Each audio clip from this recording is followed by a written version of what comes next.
¿Cómo es la cárcel a la que fue trasladado el depuesto alcalde Daniel Ceballos? Se lo preguntamos a Humberto Prado, director del Observatorio Venezolano de Prisiones, quien a esta hora nos acompaña en la mañana de NTN 24. Señor Prado, buenos días y gracias por acompañarnos aquí en NTN 24. Buenos días, Karen y Ruth, y a toda la teleaudiencia de las Américas. Un abrazo y gracias por el contacto. Bueno, la cárcel 26 de julio del estado Guárico es una cárcel recientemente inaugurada, tiene alrededor de una capacidad para 1.960 personas. En la actualidad hay más de 720 personas de población reclusa en ese centro de reclusión. Y lo que a nosotros nos llama la atención y es donde hemos levantado la voz y en donde hemos emitido comunicado y estamos informando al día de hoy a la Comisión Interamericana de los Derechos Humanos, es que Daniel Ceballos es un preso político, es un preso por situaciones políticas que lo llevaron a la prisión por parte del actual gobierno,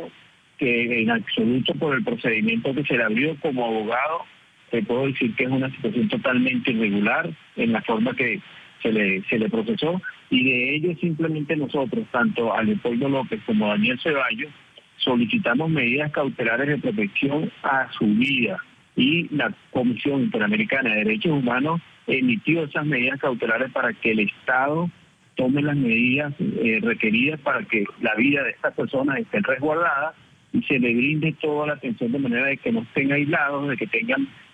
todas las atenciones de vida y que estén en condiciones con los estándares internacionales en materia penitenciaria como tal. Ahora, lo que a nosotros nos llama la atención, estimada señora, es que a Daniel Ceballos se le traslade a una cárcel de que la población es por delitos comunes, tales como secuestros, robos, extorsiones, violaciones, hurtos. Y además de ello, en este tipo de cárcel nueva que nosotros hemos levantado la voz, tanto en Ginebra, en el Comité contra la Tortura, como en la Comisión Interamericana, en las diferentes audiencias,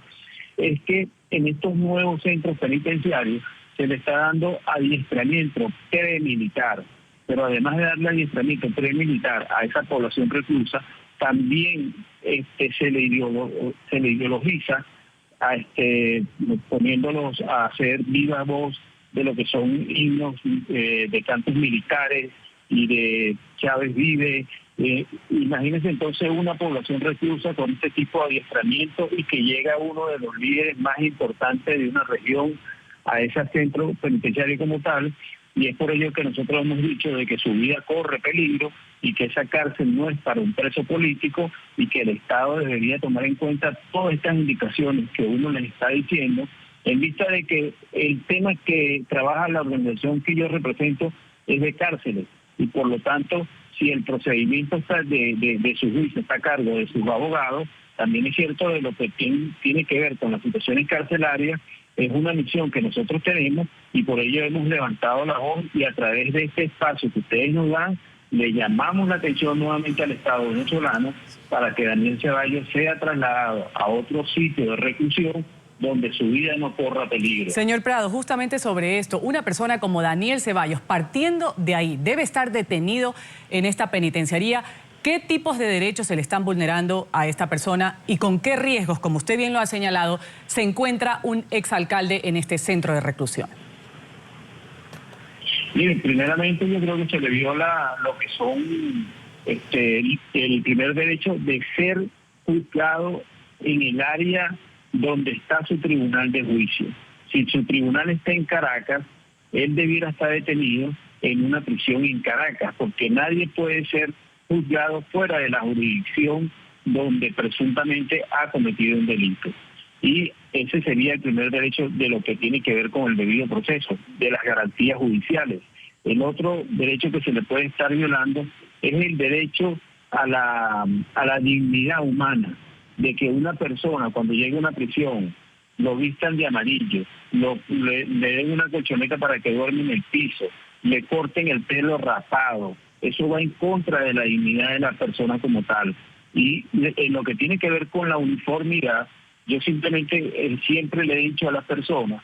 de que eso pasó de moda hace 20 años. Aquí lo importante es el ser humano y es a lo que se debe apuntar, y a la atención y al respeto a su dignidad humana como tal. Y tratándose de una persona como la que tienen detenida hoy en día en este centro de reclusión, mire, las autoridades yo creo que se deben conformar con que esta persona ya está detenida, pero estando detenido, ir más allá de lo que consagra lo que es el procedimiento penal por presuntamente haber cometido un delito, simplemente eso ya se convierte en lo que es un trato cruel, degradante e inhumano, simplemente por pensamientos políticos contrarios al actual gobierno, y yo creo que lo deja muy mal parado, porque eso representa simplemente como su tarjeta de presentación de lo que le pueden hacer a un adversario político que queda para el resto de la población. No, y más aún, señor Prado, preocupante cuando vemos cifras del informe del Observatorio Venezolano de Prisiones, del cual usted es director, que habla de 309 reos fallecidos solo en el 2014 en Venezuela. Sin duda despierta las alarmas el saber que Daniel Ceballos esté en una cárcel compartiendo espacio con presos que han cometido delitos comunes. Ahora, señor Prado, también hay otra situación, y es el caso de Leopoldo López, que aunque no ha sido trasladado, se mantiene en la cárcel de La Muerte, por lo menos hasta donde se conoce en la actualidad. Ni su familia ni sus abogados han podido tener contacto con él. Está completamente aislado. ¿Se permite esto? ¿La legislación venezolana permite que esto suceda? No, mire, es que es una cosa totalmente contraria a lo que es un procedimiento y a lo que son los estándares internacionales. Leopoldo López está preso en una prisión militar, donde es resguardada por las 4 fuerzas militares del país, por la Guardia Nacional, por el Ejército, y que simplemente su responsabilidad está a cargo del propio ministro de la Defensa. Y que dentro de esa misma prisión lo tengan como lo tienen aislado, simplemente por tener unos pensamientos totalmente diferentes al estado actual de nuestro país. Yo creo que eso se convierte en lo que es el aislamiento, y que muchos los han considerado y calificado como tortura psicológica, y que puede tener una situación en la persona humana con daños totalmente irreparables. Entonces, ir más allá, como digo yo, de lo que ya estar en una prisión de nuestro país, simplemente eso ya se convierte en una situación de masoquismo por parte del Estado, y que más bien el Estado debiera comportarse con un adversario político que tiene dentro de una prisión con mucho respeto, y que le brindara por lo menos lo que ellos, por lo menos lo que consideran los estándares internacionales, no solamente para mostrarle al pueblo de Venezuela, sino para mostrarle al resto del mundo del trato que le brindan a las personas que están privadas de libertad. Pero mientras sigan teniendo este tipo de conducta y haya lo que es en los actuales momentos, que todo el mundo ha levantado su voz, tanto Naciones Unidas, tanto el Alto Comisionado de Naciones Unidas, tanto sectores de Europa, tanto de Sudamérica, de Centroamérica, e incluso de la región andina, que simplemente han dicho que se deben respetar, y que muchos han levantado su voz, por lo menos el grupo de trabajo de detenciones arbitrarias de que Leopoldo López y Daniel Ceballos se tendrían que poner en libertad inmediatamente. Yo creo que el Estado venezolano queda como simplemente un Estado contumaz que no respeta lo que son los derechos humanos, y que lamentablemente eso se ve en el resto del mundo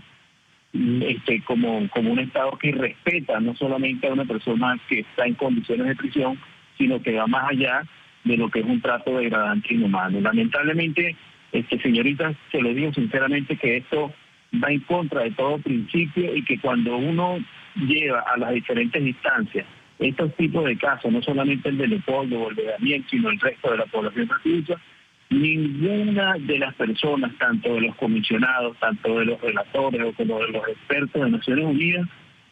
lo que hacen es simplemente con su forma de actuar, con su forma de mirarlo a uno, que le parece totalmente extraño de que una persona ya estando en prisión vaya más allá de lo que es la pena como tal, que viene siendo simplemente el trato inhumano y degradante. Trato inhumano, la frase reiterada aquí en la mañana de NTN 24 por Humberto Prado, director del Observatorio Venezolano de Prisiones. Le agradecemos por sus respuestas y por haber estado con nosotras aquí en este espacio de información. Un buen día para usted.